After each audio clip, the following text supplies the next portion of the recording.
kajian Dr. Tifa itu mahal sekali. Mahal dalam pengertian karena ini sangat original. Seluruh aspek. Bahwa nanti menguji keotentikan ijazah itu tidak harus melalui lewat dokumen. Ini sains apa yang bisa menembus seperti ini? Dan ini ada dalam buku ini gitu. Makanya saya bilang mahal sekali. Ijazah palsu ini kan kita semua pasti pengen melihat ijazahnya. Ini diaplikasikan pada real case. Kasus bahkan bukan hanya real case yang risikonya besar. Menjadi polemik sebuah bangsa yang besar. Ingat loh, ini belum tentu dalam 1000 tahun lagi kita akan punya ilmuwan seperti Dr. Tifa ini. Menurut saya. Dr. Rido sudah sampai seperti itu saya menyimpulkannya. Saya ulang, belum tentu 1000 tahun lagi. Belum tentu 1 milenium lagi. Ini ada ilmuwan seperti Dr. Tifa. Bismillahirrahmanirrahim. Assalamualaikum warahmatullahi wabarakatuh. Teman-teman, jumpa lagi di channel ini, channel yang ingin terus-menerus menegakkan kewarasan.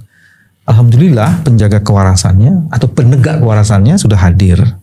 Mas Rido, apa kabar Mas? Alhamdulillah, insya Allah. Aku tuh suka lupa nama lengkapmu, Rido Rahmadi. Rido Rahmadi. Artinya apa sih itu Rido Rahmadi? Kata orang tua saya dulu harapan ridho Allah yang dirahmati. Ush, udah dapat Rido, dapat rahmat juga. Lengkap. Itu kalau di kopi namanya double shoot tuh. Pahit ya. Jadi pahit banget gitu. Kalau ini barokah banget gitu ya. Insya Allah ya. Oke, teman-teman, temanya soal, kita akan membahas soal Jokowi's White Paper. Tadi pandangan umum apa sebenarnya setelah membaca buku itu? Oke. Nah Pak Bibi, saya ingin menyampaikan dulu latar belakang saya sehingga saya mereview ya. Baik. Nah, jadi supaya nggak dikira ngawur gitu ya. Jadi saya juga seorang akademisi ya, dari peneliti ya, ilmuwan ya, dari 2009-2010 lah. Bidang saya informatika, fokusnya ke AI. Sejak magister saya di AI waktu di Ceko dan di Austria. Kemudian ke Belanda juga masih AI. Kemudian peneliti tamu di Amerika saya masih juga AI. Nah, ya kira-kira 2 minggu lalu lah saya dapat buku ini, Jokowi's White Paper itu ya. Kemudian baru saya baca sekitar semingguan atau 5 hari lalu. Saya langsung engage ya dan kaget gitu. Dalam arti loh, ini ada analisis yang kelasnya kelas internasional begitu. Impresi pertama saya bagaimana menata konfigurasi pendekatan saintifiknya.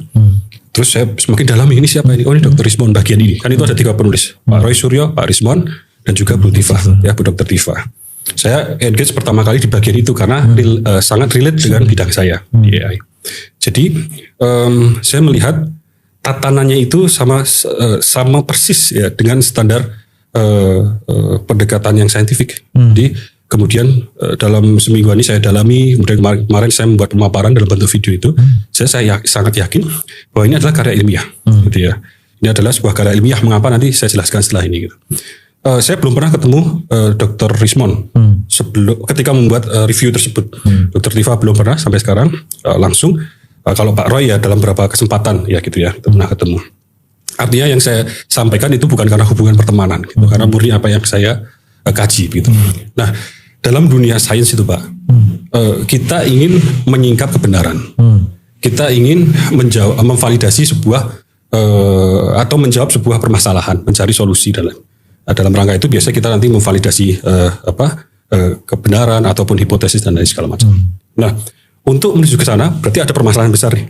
Dalam hal ini adalah polemik nih sebuah bangsa, kita bangsa yang besar tentang ijazah. Dan ini bukan dari orang biasa, ya, mantan presiden kan begitu. Jadi makanya jadi sebuah polemik yang besar gitu.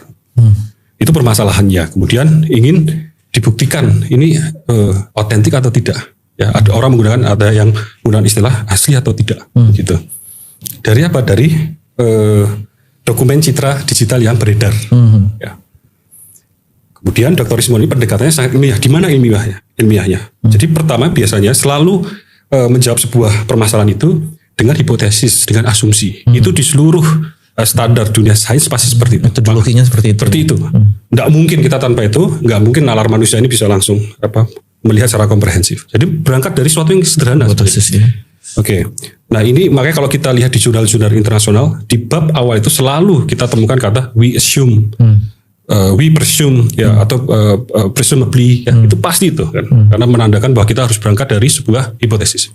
Oke, di sini apa? Ya citra yang beredar itu, ya citra digital yang beredar atau scan tadi ya.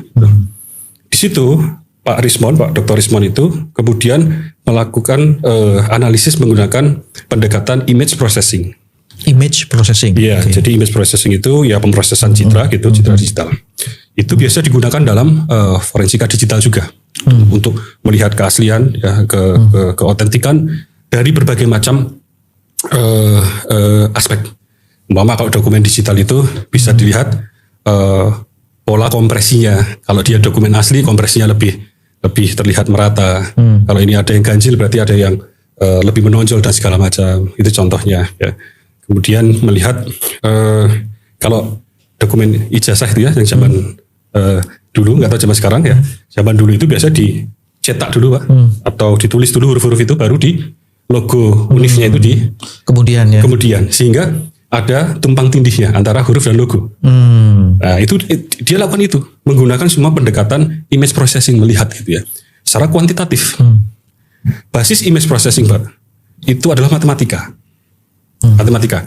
Jadi input tadi adalah image yang ditransform menjadi sesuatu yang bisa dipahami komputer, menjadi matriks numerik, angka-angka semua. Itu namanya komputasi di situ ya. Baru bisa dikomputasi. Oke. Komputer itu bisa mengkomputasi angka tadi, numerik tadi. Dikomputasi menggunakan fungsi-fungsi matematika, image processing. Untuk melihat tumpang tindih tadi, untuk melihat lintasan warna stempel yang ada di foto ijazah tersebut, lewat tidak dan segala macam. Itu kan menjadi polemik dan lain sebagainya. Dia mungkin hampir 10 analisis. Ya kalau tidak lebih ya sekitar itu ya. Nah kemudian menemukan banyak-banyak hasil tuh ya, di setiap analisis itu. Itu tidak langsung disimpulkan. Dalam standar saintifik itu biasanya dilakukan diskusi dulu. Tidak ujuk-ujuk langsung disimpulkan. Didiskusikan dulu. Oh ini temuannya. Ya kemudian biasanya nanti dibandingkan dengan studi-studi sebelumnya yang relevan. Dibandingkan dan segala macam.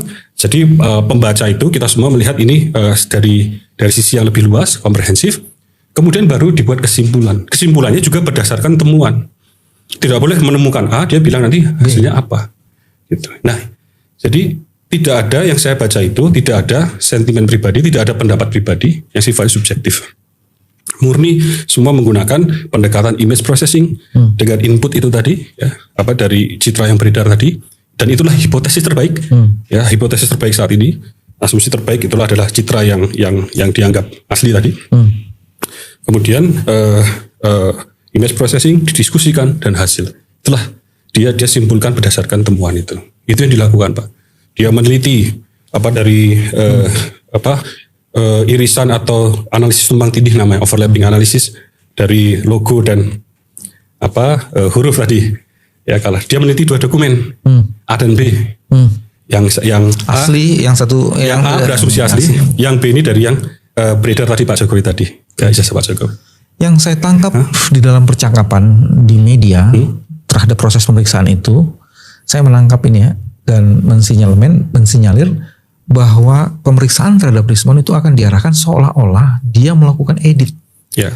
Padahal kan tadi yang dikatakan masih.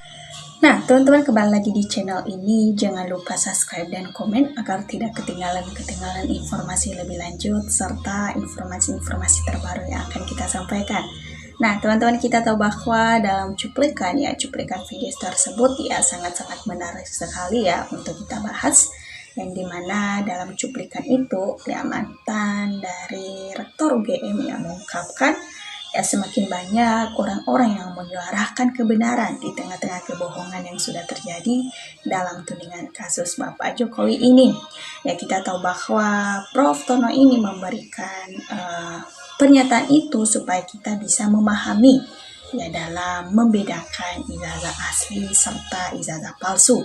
Ya supaya dalam hal itu kita sebagai masyarakat Indonesia tahu betul bahwa penjenengan betul, ya, jangan sampai takut tekanan bentuk apapun yang harus dilawan oleh kita dalam menyikapi permasalahan ini, karena kita tahu bahwa backingan dari Bapak Jokowi ini memang tidak main-main ya, karena dia adalah mantan dari presiden kita.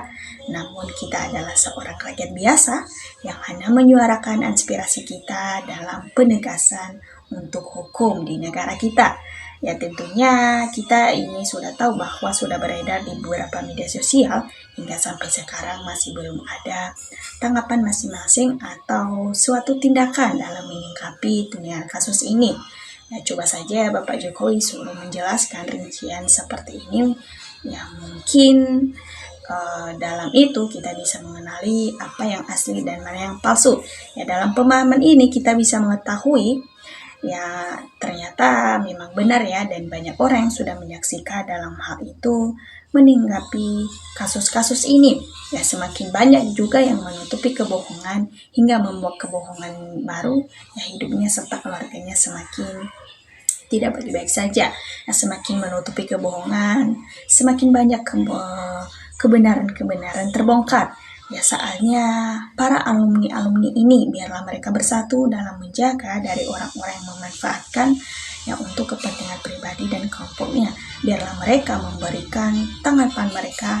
Ya kalau mereka memang betul tahu, ya biarkan mereka memberikan kebenaran tersebut. Ibaratnya seperti begitu. Ya harusnya juga kita tahu bahwa UGM ini biarlah harus terbuka dalam idola Jokowi yang betul-betul palsu. Jangan takut, jangan karena reputasinya semakin menurun ya baru nanti menyesal pada akhirnya. Ya jangan jadikan itu menjadi pemeliharaan atau dalam kendali Bapak Jokowi, karena kita tahu bahwa reputasi kampus ya sangat-sangat memang benar-benar untuk dijaga sekali. Ya semoga Bapak Profesor ini segera menyuarakan kebenaran ya sesuai dengan fakta-fakta yang sudah dijelaskan.